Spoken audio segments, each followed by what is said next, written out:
El libro negro de la humanidad, crónica de las grandes atrocidades de la historia. Matthew White. La caída de la dinastía Yuan. Número de muertos 30 millones de desaparecidos. Clasificación 17. Tipo levantamiento nativo. Grupos enfrentados chinos contra mongoles. Periodo de 1340 a 1370. Escenario China. ¿A quién se les suelen atribuir casi todas las culpas? A los mongoles. Otro aspecto negativo, hundimiento de la dinastía china. Con el paso de las generaciones, los mongoles mejoraron en su forma de gobernar China. Pero afrontémoslo, no podían haberlo hecho peor. Finalmente volvió la paz y la prosperidad, y un siglo después de la primera conquista de Chingis Khan, la población china experimentó un cierto repunte. Los Khanes conquistaron el sur de China, se establecieron en Pekín como dinastía Yuan y se comportaron como auténticos emperadores más que como bárbaros sabios. No tardaron en apreciar los lujos del mundo civilizado y los impuestos que los hacían posibles. Aún así, los mongoles siguieron siendo extranjeros en China y tratando a los nativos como si fueran una raza de sirvientes conquistados. Todos los puestos de importancia estaban ocupados por los mongoles, que no estaban familiarizados con lo que se requería para dirigir una civilización. No estuvieron a la altura, sobre todo en el mantenimiento de los sistemas de irrigación a lo largo del río Amarillo. Este rompió los diques en 1288 y también en 1332 y en 1333, matando a 7 millones de personas. Otra inundación del río Amarillo en 1344 destruyó el Gran Canal, que discurría a lo largo de casi 1.600 kilómetros de norte a sur y conectaba el comercio de las distintas redes fluviales del oeste al este de China. Esto quería decir que el grano no podía enviarse sin riesgos en barcazas desde los campos de arroz del sur hasta la capital. Así pues, los envíos se hacían por mar abierto, donde eran vulnerables a los ataques de los piratas. Cuando la provincia costera de Zhejiang se rebeló bajo Feng Guoshen en 1348, su flota pirata empezó a interrumpir dichos envíos en sus aguas territoriales a lo largo del litoral. Rebelión del Turbante Rojo. En 1351, para solventar estos problemas, el emperador mongol Togón Temür de China reclutó a 150.000 campesinos y los puso a trabajar en el control del río Amarillo. También apostó a 20.000 soldados para mantener a raya a los campesinos.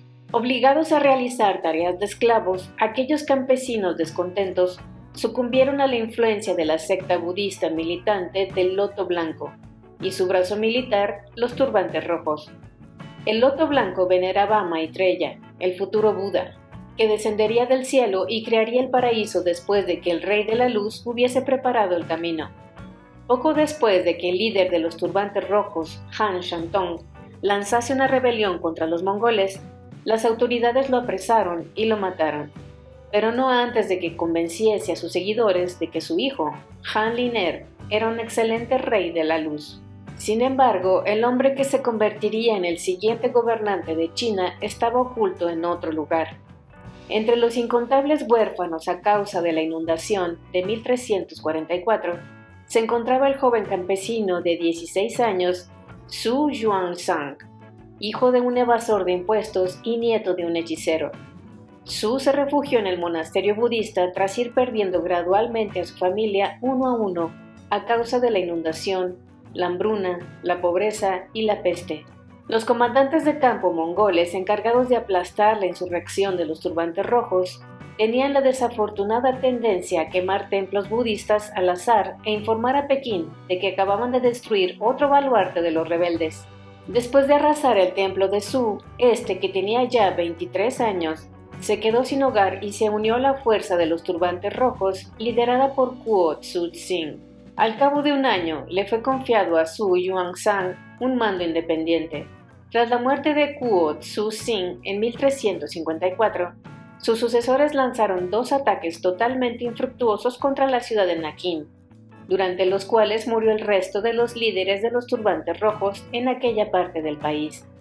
Su fue el último comandante que sobrevivió y se convirtió en el nuevo líder de la banda. Cuando finalmente cayó Nankín en abril de 1356, Su la convirtió en su capital y se proclamó emperador de la nueva dinastía Ming, que significa brillante, y gobernó en el centro de China. Su no era el único pretendiente al trono chino.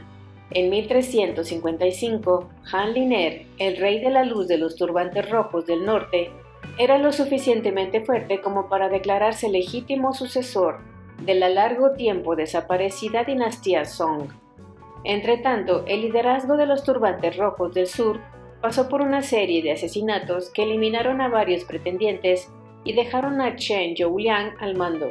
Se autoproclamó emperador de la restaurada dinastía Han y llegó a un acuerdo con Su Yuanshan para dividir el país, de manera que pudieran centrar sus esfuerzos en consolidar el control sobre sus respectivos territorios. A medida que los comandantes de los turbantes rojos se iban apoderando de más y más territorio chino, el control de los mongoles se redujo a Pekín y un poco más. Sin embargo, los mongoles todavía no estaban del todo fuera de la escena. En 1359, atacaron el sur y desmontaron la base de poder de Han Liner.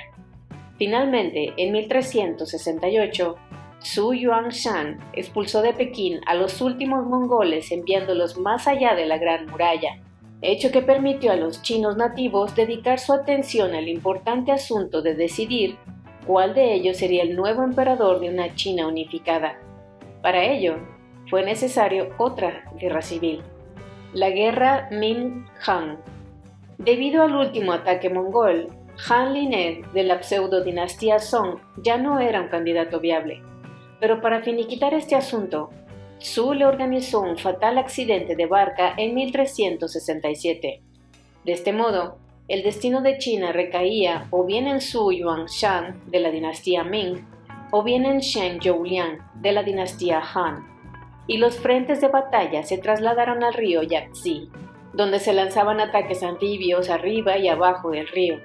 Durante algún tiempo, Chen obtuvo ventaja utilizando sus enormes buques de guerra de 3 pisos con altos castillos de proa fortificados para atacar por encima de las murallas de las ciudades ribereñas. Pero en 1363 llegó Su Yuanshan con 200.000 hombres a bordo de una serie de pequeños barcos para romper el sitio que Shen había puesto a Nanchang. Shen retiró su flota de 300.000 hombres a bordo de 150 buques de gigantescas torres hacia las aguas más profundas y anchas del lago Pongyang, donde un importante afluente vertía sus aguas en el río Yangtze y donde esperaba tener más espacio, en aquella época, en torno a unos 3.200 kilómetros cuadrados, o el tamaño de Delaware, para maniobrar. El posterior combate en el lago, que se alargó desde finales de agosto hasta comienzos de octubre de 1363, suele considerarse la batalla naval más grande en cuanto a recursos humanos de la historia. Durante todo el mes de septiembre, los pesados buques Han, hostigados por todas partes por los barcos Ming más pequeños y menos numerosos, que buscaban una oportunidad para abordar o prender fuego al enemigo, se apiñaron en el centro del lago, encadenándose unos a otros para conseguir una mayor solidez. Al principio las naves Han infligieron mayores daños a sus atacantes, pero bajo el sol de finales de verano, el nivel del agua descendió y los bajíos se convirtieron en pantanos, mutando la ventaja de los gigantescos buques de Shen a los barcos más ligeros de Su. Finalmente, la flota de Su navegó río arriba para conseguir un viento y una corriente favorables. Desde allí envió brulotes repletos de pólvora con el viento y la corriente a favor contra la flota de Shen, haciendo estallar docenas de barcos y matando a 60.000 hombres. Las flotas continuaron realizando escaramuzas hasta que un mes después, Shen Youliang trató de romper el cerco y salir del lago. Esta vez, murió a causa de una flecha en el cráneo durante la batalla que se desató. Su Yuanshan aniquiló a toda la oposición restante y estableció su indiscutido control de China como emperador Hongwu, que significa sumamente marcial. Necrometría. Según la Historia de China, Cambridge, la recuperación de la población de China después de los mongoles ascendió en 1340 a 19.9 millones de hogares y a 90 millones de personas, pero se redujo en la última guerra de Yuan a 13 millones de hogares y a 60 millones de personas a finales de la dinastía en 1368. En otras palabras, 30 millones de personas desaparecieron en este caos. A pesar de que esta fuente atribuye específicamente a la guerra la responsabilidad del desplome de la población, sigo sintiéndome obligado a repartir el recuento de muertos entre las inundaciones, la hambruna, la peste bubónica y la guerra. Asignémosle, pues, una cuarta parte, 7.5 millones, del total a cada una de estas causas.